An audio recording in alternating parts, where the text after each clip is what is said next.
bem-vindo ao Édipo do Zero.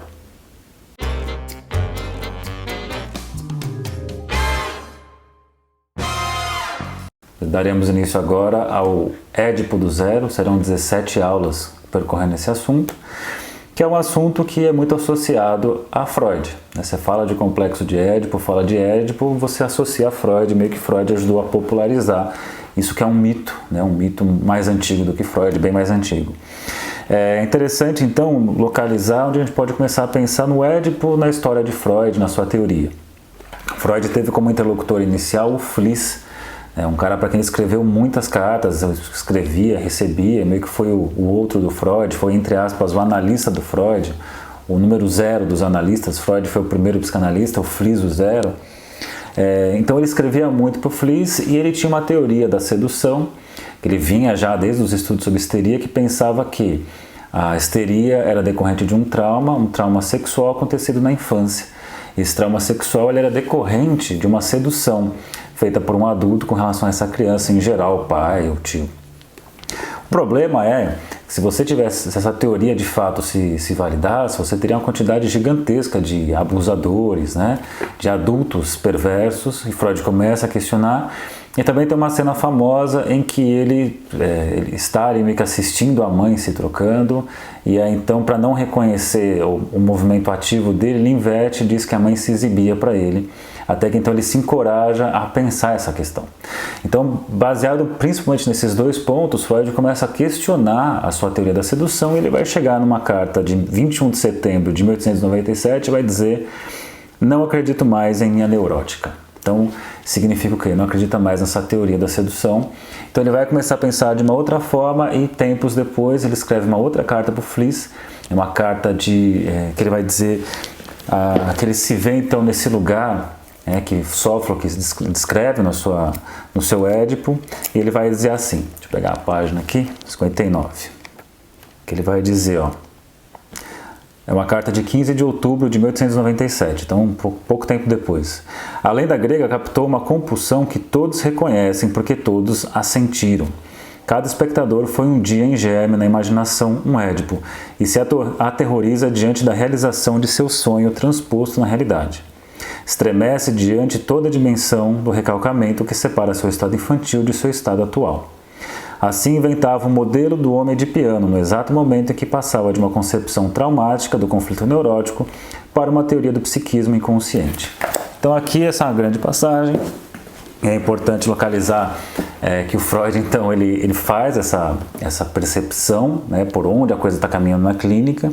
É também interessante aqui no livro do Peter Gay, sua biografia, que ele vai trazer, por exemplo, na página 96, que ele traz um trecho aqui de um sentimento de culpa que ele sente, que ele fala, ele vai para a Acrópole, né, ele fala, por que eu estou me sentindo, ele sente uma... Ele perde o senso de realidade e diz assim: muito depois de analisar a sua experiência que o intrigou por longo tempo, ele relacionou com um sentimento de culpa, a culpa de ter superado seu pai. E isso, de certa forma, era proibido, né? A culpa de matar o pai, a culpa de superar o pai, aquilo que Édipo fez com relação a Laio. E é interessante que o Freud tanto se via nesse lugar que algumas páginas para frente vai trazer uma referência em que ele chama sua filha de Antígona, né? E Antígona nada mais é do que a filha do Édipo. Então Freud se identificando com esse lugar aqui. Então, biografia interessante. Então você tem isso no começo ali da psicanálise, você tem na própria vida do Freud ele se enxergando por essa via. Se você caminhar na obra do Freud, sei lá, um texto de 1826, Inibição, Sintoma e Angústia, Freud vai trazendo a questão edípica, né? Ele vai localizar, vai entender a neurose obsessiva e a neurose histérica dentro do complexo de Édipo. Ele até coloca assim, a situação de partida da neurose obsessiva é provavelmente a mesma da histeria. A necessidade de defender-se das exigências libidinais do complexo de Édipo. Então parece também lá e assim por aí vai. Assim como num outro texto, mais para o final da sua vida, assim, um ano antes da sua morte, o Compêndio da Psicanálise, você pode encontrar às vezes como esboço da psicanálise, que mais uma vez lá no capítulo Narcisismo primário, desenvolvimento da função sexual, que é o capítulo 3, que ele vai trazer então na página 59 desse volume aqui, por exemplo, que ele vai dizer que em determinado momento menino e menina têm destinos separados, né? E para explicar isso, ele vai trazer a questão do complexo de Édipo, né? A fase edípica. Então, você tem localizado aqui em Freud. É muito interessante, então, que Freud, a obra dele, o complexo de Édipo atravessa a obra dele, mas os pós-freudianos não necessariamente permanecerão nesse lugar de pensar tudo pela via edípica, né? Então você tem nesse livro aqui, por exemplo, do Adam Phillips, sobre o Winnicott, que ele vai descrever aqui a escola britânica de psicanálise, né, que foi o grande polo, depois de Freud, a concentrar os psicanalistas. Você tinha lá Melanie Klein, Anna Freud, Winnicott, Bowlby, Balint, Ferdinand, essa turma toda. E o Adam Phillips vai trazer um dado interessante, que vai perceber que muda-se o foco da questão do pai, a superação do pai, a relação da mãe e a rivalidade com o pai, muda para uma relação que é a questão da criança com a mãe. Tanto é que ele até nomeia aqui da escola do cuidado materno. Então, a escola da maternagem, da escola das questões pré-edípicas. Então, você vai ver ali a Melanie Klein, por exemplo, trazendo o foco para questões anteriores ao Édipo descrito por Freud. Vai pensar então num Édipo precoce, vai pensar num superego arcaico, obviamente coisas que deixaram Freud um pouco furioso, né? O Winnicott também vai ter uma outra visão, né? Ele vai então pensar o desenvolvimento emocional primitivo, algo muito anterior ao Édipo.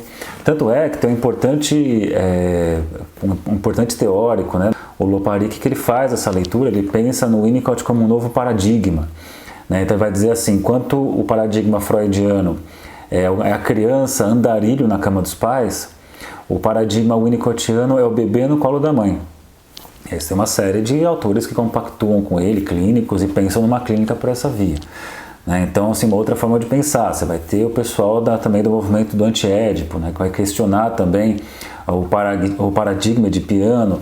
Você vai ter também, por exemplo, Otto Rank, mesmo ali na obra do Freud, nesse que eu mostrei, Inibição, Sintoma e Angústia, que vai colocar como angústia central a questão do trauma do nascimento e por aí vai. Então você vai ter o pessoal caminhando por outras vias que não mais a questão edípica proposta por Freud. Mas o nosso trabalho aqui é pensar na questão edípica, então voltemos para a questão edípica. Um livro muito legal para se pensar na atualidade é esse aqui, Édipo ao pé da letra, do Antônio Quiné. Então ele sim faz um trabalho minucioso da questão do complexo de Édipo em Freud, em Lacan. Ele traz uma dica que me ajudou demais a pensar o Édipo, que é emprestar a leitura, né, de Totem Tabu para ler o complexo de Édipo. Ele diz assim, por exemplo, no capítulo 4 desse livro. Ele diz assim, o mito de Totem Tabu é muito mais adequado à elaboração freudiana sobre o complexo de Édipo do que o próprio mito de Édipo, né? Uma vez que Édipo, como vemos, não tem o complexo de Édipo. E aí, quando você pega o Totem Tabu, você tem lá os filhos que são interditados de ter acesso às mulheres, eles então vai lá e assassinam o pai. E de fato, eles ali realizam isso, né? Mas tem toda uma questão também que a gente vai trazer aqui ao longo desse curso, que é um ponto fundamental, que o Édipo faz tudo isso sem saber o que fazia, assim como nós neuróticos fazemos sem saber o que fazemos, ou não queremos saber, obviamente. Outro livro muito legal que traz algumas questões sobre o assunto é esse livro aqui do Forbes, né? O Forbes está organizando a Clínica do Real, que ele vai trazer o Édipo como um software que funcionou por 100 anos, então ele diz aqui logo no começo, ó, na página 12 e 13, que funcionou por 100 anos, você podia pensar tudo pela questão edípica, pela questão, né, vertical da coisa. Você tinha lá o pai como aquela figura, e você tem uma hierarquia, e ele fala, agora a angústia predominante é pelo futuro, razão pela qual não enfatizamos mais a psicanálise do passado. Ela já não nos amarra tanto, o futuro assusta as pessoas. Percebemos assim que o software freudiano já não lê alguns aplicativos que precisamos rodar no século XXI, né? Então ele vai dizer que é necessário pensar um software para além do Édipo. Então é interessante isso, porque é muito questionado, né? Agora eu vou falar um pouco da experiência pessoal. Eu já escutei algumas vezes, assim, entre colegas de profissão e tudo mais, mas você pensa por Édipo ainda, mas Édipo, essa coisa, mas não existe mais a família patriarcal, você não tem mais o pai como centro, etc. E eu não entendo o Édipo por essa via, não acho que a coisa é tão rígida dessa forma. Eu entendo muito mais, é uma coisa que é trazida no Fundamentos da Psicanálise, do Coutinho Jorge, que eu acho que é um raciocínio poderosíssimo, que ele fala assim, a questão toda, né, a questão que o Édipo traz de fato, que está por trás, é a de uma impossibilidade. Qual que é a impossibilidade? De fazer um com o outro, dois fazerem um. né, ser você fazer um narcisismo com uma outra pessoa virar uma pessoa só.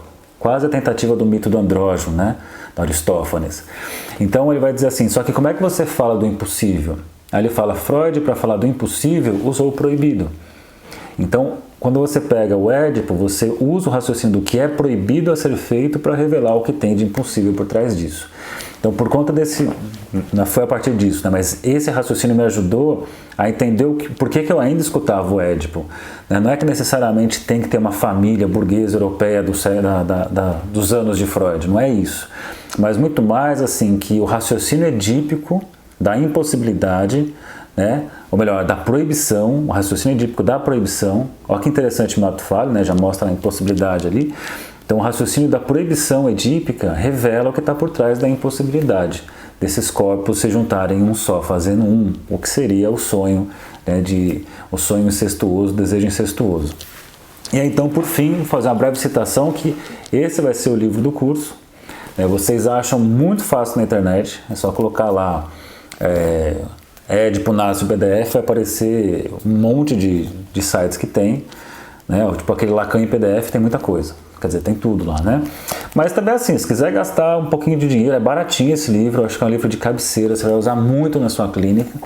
Já achei até imposto de gasolina nas conveniências para vender esse livro, então o Édipo está em todos os lugares, até nas conveniências do posto de gasolina. Que ele vai dizer assim, ó, só para começarmos aqui, ó. As relações do filho com sua mãe são para ele uma fonte contínua de excitação e satisfação sexual, a qual se intensifica quanto mais ele lhe der provas de sentimentos que derivam de sua própria vida sexual, beijá-lo, niná-lo, considerá-lo substituto de objeto sexual completo. Seria provável que uma mãe ficasse bastante surpresa se lhe dissessem que assim ela desperta com suas ternuras a pulsão sexual do filho. Ela acha que seus gestos demonstram um amor assexual e puro, e em que a sexualidade não desempenha papel algum, uma vez que ela evita excitar os órgãos sexuais do filho, mas que o exigido pelos cuidados corporais. Mas a pulsão sexual, como sabemos, não é despertada apenas pela excitação da zona genital. A ternura também pode ser muito excitante. Isso é uma frase do Freud que o Nácio traz aqui pra gente. Aí uma última frase para fechar o vídeo de hoje que diz assim, ó. Que muitas pessoas às vezes pegam o mito do Édipo, a ideia do Freud, e tenta de alguma forma dizer assim, não, mas não está dizendo de sexualidade, está dizendo de afeto, de carinho, de ternura, de história, de um amor. Aí o Nácio faz a seguinte intervenção logo de cá. O complexo de Édipo não é uma história de amor e ódio entre pais e filhos. É uma história de sexo. Olha que interessante. Isto é, uma história de corpos que sentem prazer em se acariciar, se beijar e se morder, em se exibir e se olhar. Em suma, corpos que sentem tanto prazer em se tocar quanto em se fazer mal. Então é isso. Essa é a nossa aula número 0, já que é Édipo do Zero. Até o nosso próximo encontro. Bons estudos!